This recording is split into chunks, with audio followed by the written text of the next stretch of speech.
Bonjour et bienvenue en direct sur KTV, sur les réseaux sociaux pour parler politique ce matin avec le secrétaire d'État en charge de l'enfance et des familles que nous recevons, Adrien Taquet. Bonjour. Bonjour à vous. Bienvenue Merci. ici. Alors vous êtes donc le secrétaire d'État en charge de l'enfance et des familles et par ailleurs membre fondateur de La République En Marche. On raconte même que vous avez noté ce nom sur un post-it dans votre cuisine et trouvé le logo du parti. Alors père de 2 enfants, vous êtes passionné de foot, vous avez fait partie du centre de formation du PSG, mais également... Dans une autre vie, bien lointaine. Oui, mais vous êtes aussi fan de plongée sous-marine. Oui, c'est vrai. Et alors je suis très frustré. C'est ça. C'est votre question. Parce que je sais que Mayotte est un petit paradis pour la plongée sous-marine. On m'en a beaucoup parlé. C'est un de mes rêves de venir plonger ici. Parmi toutes les autres occasions, ça sera une occasion supplémentaire de revenir. Et justement, à défaut de plonger dans notre lagon, vous plongez dans l'enfance à Mayotte. Et pour commencer votre programme, vous avez pu visiter hier la maison des jeunes de Dembéni, aller à la rencontre des gens vivant dans des casantos, la Kaweni. Alors, Monsieur le ministre, première question, quelles sont vos premières impressions après ces rencontres? Écoutez, que Mayotte, la société mahoraise, est confrontée à de nombreux défis. On ne va pas se le cacher, on ne va pas le nier, tout le monde le sait, vous le savez, nous le savons. Et le sens de ma visite est quand même de venir sentir au plus près, vous l'avez dit, au travers des discussions. Parce que les notes des conseillers ministériels, tout ça est important. Mais il n'y a rien qui remplace le contact avec la population, cette immersion que vous évoquiez au sein de la population. Et donc de voir, de sentir, j'ai dit toucher dans ma chair, ressentir physiquement la réalité de la situation mahoraise, c'est fondamental. On peut pas, c'est pas de la démagogie ce que je fais, mais on ne peut pas élaborer des politiques publiques depuis Paris sans avoir vu la situation à la frontière avec le Brésil ou la Guyane française en Guyane, sans être venu ici, sans aller à La Réunion demain. Donc c'est le premier sens de ma visite. Puis par ailleurs, je trouve quand même que c'est une... Enfin, vous le savez, on en discutait hors antenne, c'est une île pleine d'opportunités. Formidable. Sa jeunesse, dont je sais, on va en reparler, qu'elle représente un certain nombre de difficultés, d'inquiétudes peut-être, mais c'est aussi ça l'avenir de Mayotte. Voilà. Donc je ne sais pas s'il en faut peu, il faut travailler, il y a des problèmes à résoudre, mais j'ai envie de croire et de penser qu'il en faut peu effectivement pour qu'on rebascule dans quelque chose de positif pour cette île, parce que moi je crois, je la connais peu, j'étais là 24 heures, je ne vais pas vous mentir, mais on sent qu'il y a un potentiel formidable. Voilà. Concernant les départements sélectionnés afin de participer à la première vague de contractualisation de la stratégie nationale de prévention et de protection de l'enfance, départements qui bénéficient de financement afin de mettre en œuvre des projets innovants, pourquoi Mayotte n'est pas dans le lot? Alors, juste pour expliquer très brièvement à vos auditeurs, à vos téléspectateurs, effectivement, vous savez, la protection de l'enfance, c'est une compétence décentralisée. Moi, je préfère en parler comme une compétence partagée, parce que c'est facile de dire, ouais, c'est au département, l'État, on laisse faire. Quand on parle du droit à l'éducation, gros sujet ici. Quand on parle du droit à la santé, autre gros sujet ici. Des enfants, c'est un peu du régalien, ça, quand même. Je veux dire, ça, bon. Et pour moi, les défaillances de la protection de l'enfance, je ne parle pas qu'à Mayotte, je parle aussi en métropole, ces dernières années, sont aussi liées au fait que l'État s'est un peu désintéressé de cette politique, en disant c'est les départements, nous, on a d'autres choses à faire. Bon.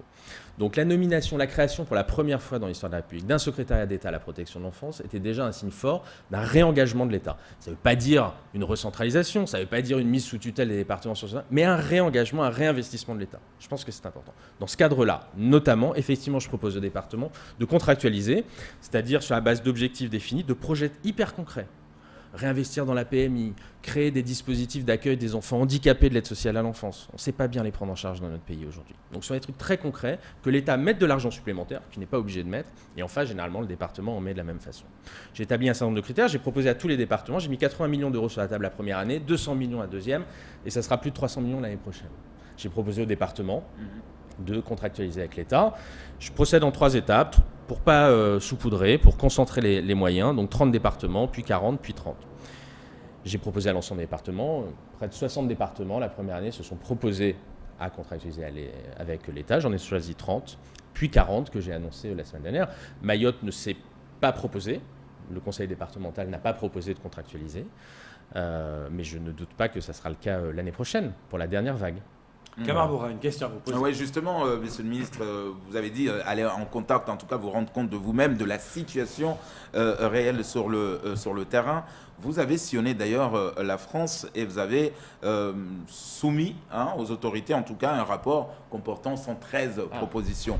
Est-ce que là aussi, dans ces 113 propositions, est-ce que quand même on a pensé un tout petit peu à Mayotte, on se dit que ces propositions-là, on peut les adapter par exemple à Mayotte, ou là, vous allez devoir faire un autre rapport concernant Mayotte? Alors, je vous remercie de vous référer à ce rapport.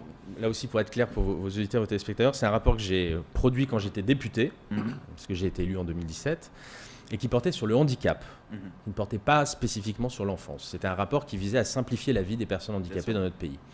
Vous savez, le handicap, pour être honnête, je ne connaissais pas grand-chose. J'ai aucun lien avec le handicap. J'ai personne dans ma famille en situation de handicap. Mais pendant la campagne présidentielle que j'ai faite avec le président Macron, il s'avère que j'ai été amené à travailler sur cette question. Et je me suis rendu compte que 10 millions de nos concitoyens étaient discriminés en réalité. Il n'y a pas d'égalité des droits aujourd'hui dans notre pays pour les personnes en situation de handicap. C'est pour ça que j'ai beaucoup travaillé là-dessus quand j'étais député et que j'ai fait ce rapport. Et vous avez raison, et je l'admets, l'outre-mer, au-delà de Mayotte, je l'ai probablement, à l'époque, sur ce sujet du handicap et de la simplification, pas suffisamment prise en compte. Et il y aurait probablement aujourd'hui, si j'avais à le refaire, probablement attaché une attention particulière sur ce sujet-là. La situation des personnes handicapées dans notre pays est vraiment à améliorer. Le fonctionnement de nos institutions, les fameuses MDPH, puisque c'est une politique décentralisée aussi, maisons départementales des personnes handicapées, fonctionnent de façon très hétérogène sur les territoires. Il y avait un truc de dingue dans notre pays. On demandait aux personnes en situation de handicap de reprouver leur handicap tous les 3 ou tous les 5 ans. Si vous aviez perdu un bras, monsieur, votre fils adulte était autiste, votre enfant était trisomique, tous les 5 ans, il fallait reprouver qu'il était trisomique ou qu'il était autiste. Vous vous rendez compte la violence symbolique que ça représente? Dans ce rapport, j'ai préconisé qu'on attribue des droits à vie pour les personnes handicapées dont le handicap n'est pas susceptible d'évoluer. C'est des choses qui sont en train de se mettre en œuvre. Mais pour revenir à Mayotte, je crois que la situation des personnes en situation de handicap ici est aussi complexe. Je crois que la MDPH, ou son équivalent, fonctionne de façon très précaire. Et donc, il y a un investissement à faire. Mais l'ARS est très mobilisée sur le sujet, soutient la création de structures. Hier, j'ai visité l'ADSM, qui est une association qui accompagne les enfants ce qu'on appelle les enfants de la Lune. Vous savez, ces enfants qui ne peuvent pas, ne supportent pas les rayons, les UV, les rayons du soleil, mais aussi les déficients auditifs, visuels, qui fait un boulot formidable. Voilà, j'ai été passer 1 heure là-bas avec des jeunes qui sont incroyables, qui font des études supérieures, qui bossent, enfin, une espèce de rage de vivre et de vaincre incroyable. On soutient ces associations. L'ARS est pleinement mobilisée pour qu'il y ait une offre médico-sociale qui se mettent en place dans le pays. Voilà, mais la situation ici, je pense, est encore plus complexe pour les personnes en situation de handicap qu'en métropole. Mais vous avez raison, à l'époque, j'y ai probablement pas attaché une attention suffisante. Donc, quand je ne serai plus ministre, je me recollerai au rapport et je ferai un addendum. Vous viendrez ici pour les... Et je reviendrai. Monsieur le ministre, on parle des mineurs isolés maintenant, à peu près 5000 à Mayotte. Dominique Bussereau, président de l'Assemblée des départements de France, a déclaré que les mineurs non accompagnés à Mayotte, c'est de l'immigration déguisée et donc c'est à l'État de s'en occuper. Et d'ailleurs, Jean-Luc Mélenchon propose de les répartir en métropole afin de s'en occuper, parce qu'on a de la peine à s'en occuper ici. La CGT à Mayotte réclame également que l'État s'en occupe. Qu'en pensez-vous ? Écoutez, que Jean-Luc Mélenchon, excusez-moi, tôt le matin, vous levez tôt ici. Aussi. C'est le décalage horaire. Ouais, c'est ça doit être ça. Écoutez, je propose à Jean-Luc Mélenchon d'aller au bout et de vous expliquer ce qui va se passer si on envoie, selon une clé de répartition qui effectivement existe entre les départements de métropole, les mineurs isolés en métropole. Je pense que dans les 6 mois, vous aurez 10 fois plus de mineurs isolés à Mayotte. Ça ferait un appel d'air? Ça ferait un appel d'air, ça Bien sûr, évidemment. S'ils savent qu'on va les répartir en métropole et qu'en métropole, il y aura la possibilité peut-être de pouvoir y rester de façon plus ou moins légale, vous ne pensez pas que ça va créer un appel d'air?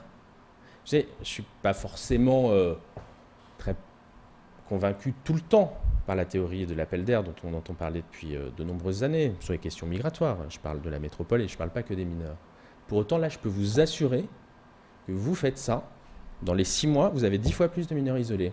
Donc si Jean-Luc Mélenchon veut prendre cette responsabilité-là, je lui laisse. Mais réfléchissons bien à ce genre de propositions qui paraissent simples et évidentes, mais qui sont, je pense, mortifères.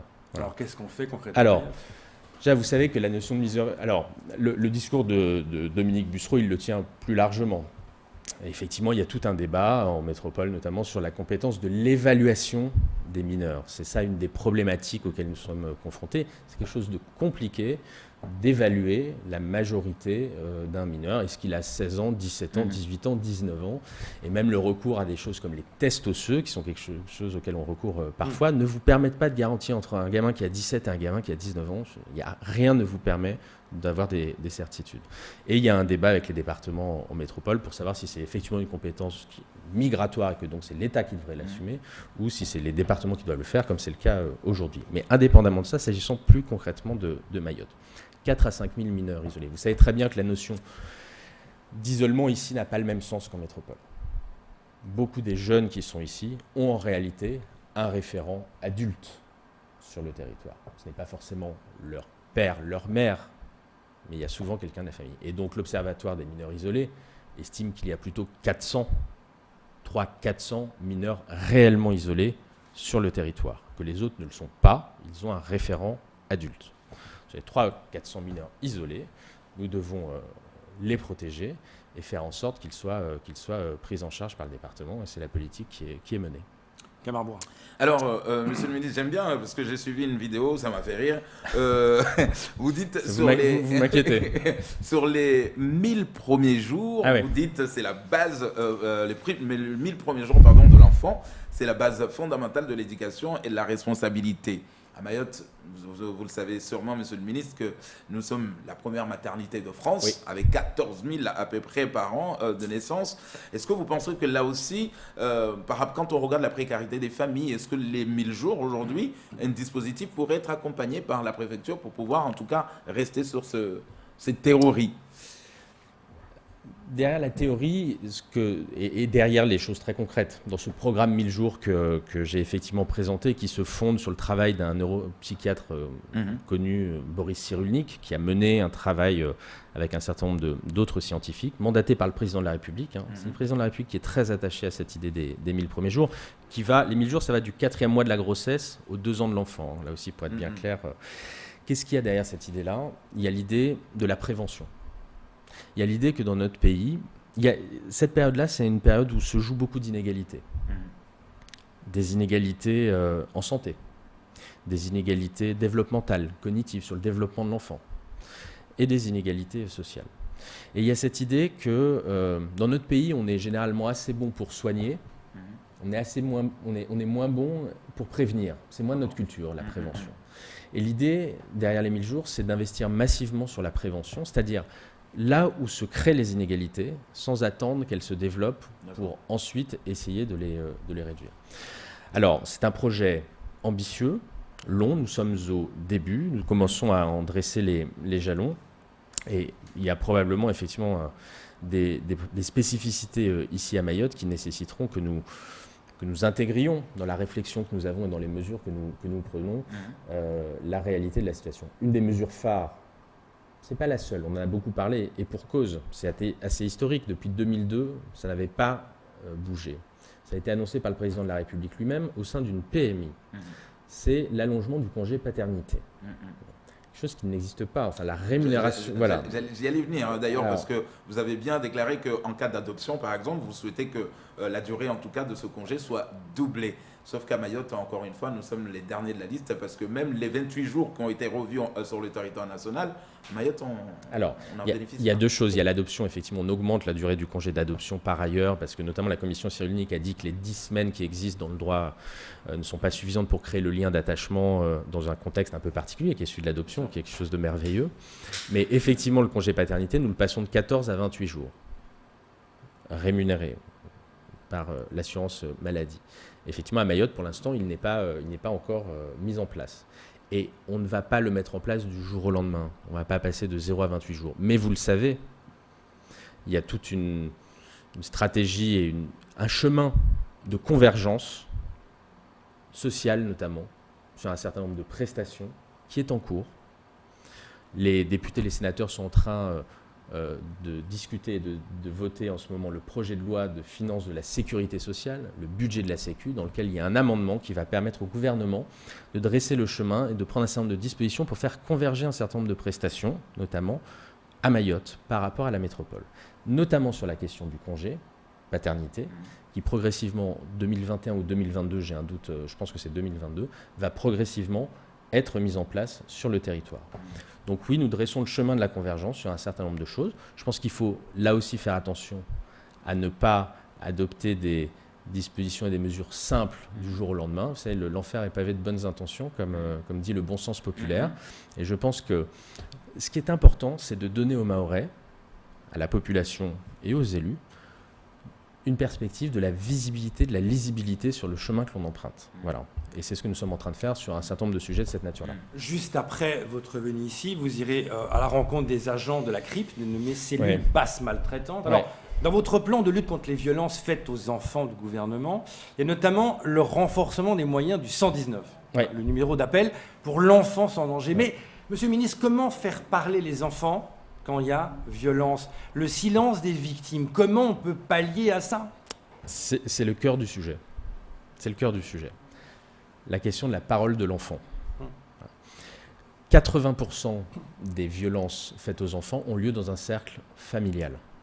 Les enfants qui sont victimes de violences sont souvent pris dans des conflits de loyauté. C'est la personne aimante qui est aussi la personne violente. Vous vous rendez compte de ce que ça implique pour un enfant ? Donc faire sortir cette parole est un des enjeux fondamentaux. C'est la grande difficulté par rapport à d'autres types de violences et sans créer de hiérarchie entre tout type de violence, que les choses soient bien claires. Ça a été une grande préoccupation au moment du confinement. Au moment du confinement, vous avez fermé les écoles, parce qu'il le fallait pour des raisons sanitaires, l'école étant le premier lieu et le premier pourvoyeur d'informations préoccupantes. C'est là où on décèle souvent les violences. On se privait de nos yeux en fermant les écoles et on renvoyait les enfants dans leur famille, qui pour certaines était un lieu de menace pour elles. Et donc ça a été une grande inquiétude. Et c'est pour ça que pendant le confinement, on a démultiplié les moyens de communication notamment. Et je pense que c'est instauré, j'ai envie de croire, une espèce de réflexe 119. Je pense que les gens, je parle modestement là de la métropole. Il n'y a pas vraiment ce réflexe ici à Mayotte. Il n'y a pas ce réflexe ici. Pas encore, pas suffisamment. Difficile. Mais même en métropole. Mais je vais avoir ce réflexe d'être attentif à ce qui se passe, d'écouter ce qui se passe de l'autre côté de la paroi de l'appartement. Voilà, quand on entend des cris, etc. Et se dire que ce n'est pas de la délation. Ce n'est pas de la délation. Ça n'a rien à voir. C'est protéger un enfant. Voilà. Donc, nous mettons les moyens, nous soutenons le 119. Il y a un sujet sur la cellule de recueil d'informations préoccupantes. Il y a un sujet en métropole. Il y a un certain nombre d'entre elles qui doivent être soutenues, où il doit y avoir davantage de moyens, où on doit davantage professionnaliser les agents qui sont là. On parlait de handicap tout à l'heure. Il y a certaines situations où vous avez des enfants en situation de handicap ou des parents en situation de handicap. Vous avez un travailleur social qui est confronté à une situation. S'il n'est pas formé sur l'autisme, par exemple, vous avez un certain nombre de syndromes de l'autisme qui peuvent s'apparenter à un syndrome de délaissement parental. Un travailleur social qui n'est pas formé va placer l'enfant, alors que ça n'a rien à voir. Donc, il y a des besoins de formation aussi. Et ici, la CRIP, pour revenir à Mayotte, il y a un besoin de soutenir, de renforcer, de professionnaliser, bien plus important encore de ce que j'en ai compris qu'en métropole, mais je vais aller voir ça sur place tout à l'heure et en parler avec les responsables du département. Justement, monsieur parce qu'il y a des délais beaucoup trop longs. Ce sujet, on a eu à échanger ici à Mayotte avec un grand monsieur qui nous a malheureusement quittés, Dominique Baudis, le défenseur des droits, qui est venu plusieurs fois sur ce territoire. Et avec lui, on avait échangé sur ce terme utilisé souvent ici à Mayotte aujourd'hui, l'enfant du juge. C'est-à-dire qu'aujourd'hui, il y a bien évidemment sur un point des parents qui maltraitent les enfants, mais de l'autre côté, on a aussi ces parents qui ont peur aujourd'hui de crier l'enfant, de le corriger, de le punir, parce qu'on dit, ça y est, l'enfant va dire à l'école, à l'assistance sociale que papa m'a frappé ou m'a engueulé. Donc tout le monde a peur aujourd'hui. Est-ce que là aussi, il y a ce dispositif de revoir un peu, remettre en place une relation qui va entre l'enfant et les parents? C'est toute la question de la parentalité, ça, je crois. Qui est un sujet compliqué, qu'on soit ici, en métropole ou ailleurs, parce que la société évolue, parce que... Mais moi, je crois beaucoup au rôle de la cellule familiale, et notamment à Mayotte. Moi, je pense que les défis qu'on évoquait au début de cette émission, auxquels est confrontée l'île, je pense qu'ils ne pourront se résoudre. C'est pas, je dis ça devant monsieur le préfet, j'espère qu'il entend ça. Ce n'est pas l'État tout seul. Bien sûr. L'État prend ses responsabilités. Je pense qu'il n'y a pas un gouvernement depuis 2017 qui n'a pas autant cru et investi dans cette île, sur tous les aspects. Alors, on peut se les passer en revue, les questions migratoires, les questions d'éducation. On va rénover ou créer 1000 classes d'ici à 2022. question, le contrat de convergence, 1,6 milliard d'euros d'ici demain. Je suis désolé, je fais des grands chiffres, ça ne veut rien dire pour les gens, mais c'est juste pour vous montrer la volonté de l'État. La Caisse des dépôts et consignations qui va mettre 1 milliard sur 10 ans pour travailler à la rénovation du logement. Bon, bref, l'État prend sa part, enfin l'État prend sa part. L'État est juste au rendez-vous de ses responsabilités et des enjeux de l'île. Il faut que les collectivités locales le soient, le département, notamment pour les politiques sociales, les communes qui jouent un rôle fondamental. J'ai vu beaucoup de maires hier. Il y a un vrai rôle qui est joué, notamment dans le domaine social, de l'éducation évidemment. Et puis la société civile. La société civile, c'est quoi? C'est les associations.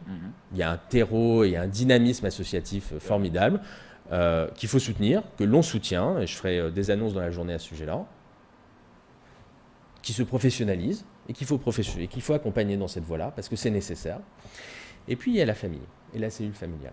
Voilà. Et c'est cette alliance-là qui fera qu'on arrivera à, je pense, ensemble, collectivement, pas les uns contre les autres, pas en stigmatisant, en disant que c'est la faute de l'un et de l'autre, qu'on arrivera à relever les défis. Voilà.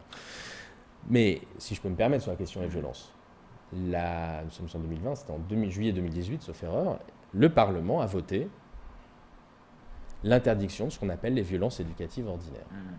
Et oui, les violences éducatives ordinaires, c'est se dire que l'éducation d'un enfant doit se faire en dehors de toute violence physique ou psychologique. Alors, on a été pas mal raillés. Il y a des gens qui sont totalement contre. Pas forcément pour des raisons culturelles, mais aussi philosophiques. En disant, mais attendez, c'est pas à l'État de dire comment je dois élever mon enfant. Ah, puis là, vous nous faites une loi anti-fessée, vous n'avez pas autre chose à faire? Bah écoutez, moi, en tant que ministre des Familles et de l'enfance et des familles, dans cet ordre-là, je considère qu'on peut faire montre d'autorité sur son enfant de 5 ans sans forcément hurler, l'insulter ou le frapper. Je pense que c'est possible. L'autorité et la violence, ce n'est pas la même chose. Et il faut se rendre compte, et on le sait, Boris Cyrulnik, que j'ai évoqué tout à l'heure, c'est un neuropsychiatre, mais il a commencé, c'est un des premiers experts de l'imagerie du cerveau. Et aujourd'hui, les violences, en commençant par la violence physique, par le stress, a un impact sur le développement d'un enfant. Ça se voit sur les radios du cerveau. Il y a les taches noires qui apparaissent.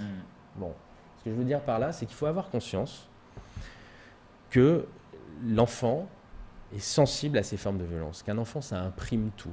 Ça imprime tout. Voilà. Donc, je sais qu'il y a des parents en difficulté. Je porte aucun jugement. Bien sûr. Aucun jugement. Moi, j'étais père, j'ai galéré aussi. On galère tous, on fait ce qu'on peut. On vous apprend pas à être parent. C'est ça les 1000 jours aussi. Cette idée que on vous apprend tout dans la vie, à écrire, à mettre votre ceinture de sécurité, à regarder à droite et à gauche quand vous traversez la rue. On vous apprend pas à être parent.